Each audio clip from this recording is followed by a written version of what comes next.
Imagine fleeing across an entire continent because you believe that your life is in danger, only to be found murdered in the exact way you feared. Trigger warning. Viewer's discretion is advised. Hey, welcome back to Katie Knows Crime. Today I'm going to be going over the case of Blair Adams. Blair was born December 28, 1964 and lived in Surrey, British Columbia, Canada. He was a construction foreman and by most accounts he was known as friendly, hardworking, and dependable. Friends said that he enjoyed his job and had a normal life. But in the summer of 1996, something had changed. And this is where the story starts getting really strange. Because everyone who knew Blair said the same thing. Something was seriously wrong. In the weeks before his death, Blair began acting very different. His mother had noticed that he wasn't sleeping and seemed extremely nervous. When she asked what was wrong, he told her something chilling. He said that someone was trying to kill him, but he had refused to say who or why. Even his friends said that he seemed terrified. On July 5th, 1996, Blair had suddenly done something shocking. He had withdrew most of his money, emptied his safety deposit box, as well as took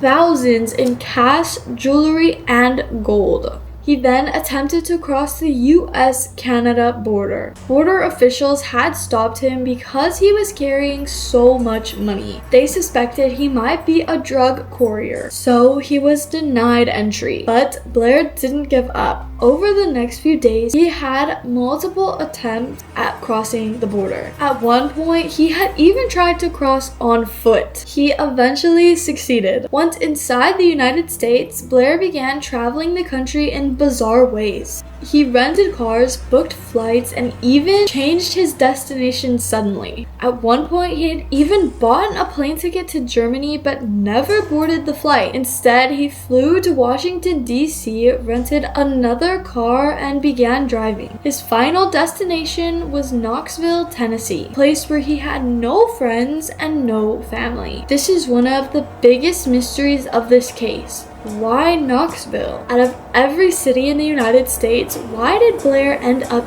there? On July 10th, 1996, Blair had arrived in Knoxville. He had stopped at a gas station but accidentally locked himself out of his rental car. A tow truck driver had helped him and dropped him off at a nearby hotel called Fairfield Inn. Employees had later said that he had seemed extremely nervous. Security cameras had captured him entering and leaving the hotel lobby 5 different times within the hour. Eventually, he had paid $100 in cash for the room. But here's the strange part. He never went inside. He walked outside the lobby door and was never seen alive again. The next morning, construction workers had discovered Blair's body. It was lying in the parking lot of a hotel that was still under control. The crime scene was extremely disturbing. Blair was naked from the waist down and covered in injuries, surrounded by money. Investigators found Canadian, American,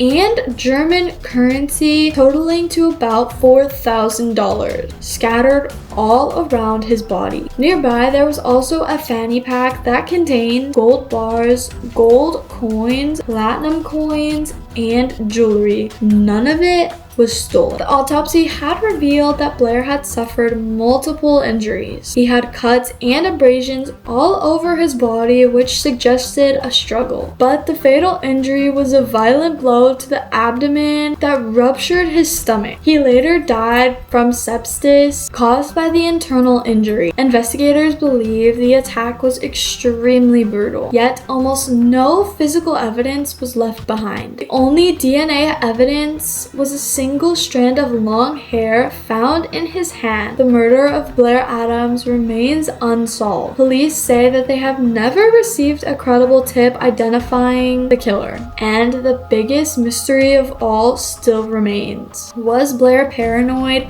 Or did he somehow know his death was coming? Honestly, this is one of those cases that just sticks with you because Blair spent his final days running and whatever he feared still found him. Let me know what you think about the case of Blair Adams and what you think happens to him. R.I.P. Blair. I will see you in my next video.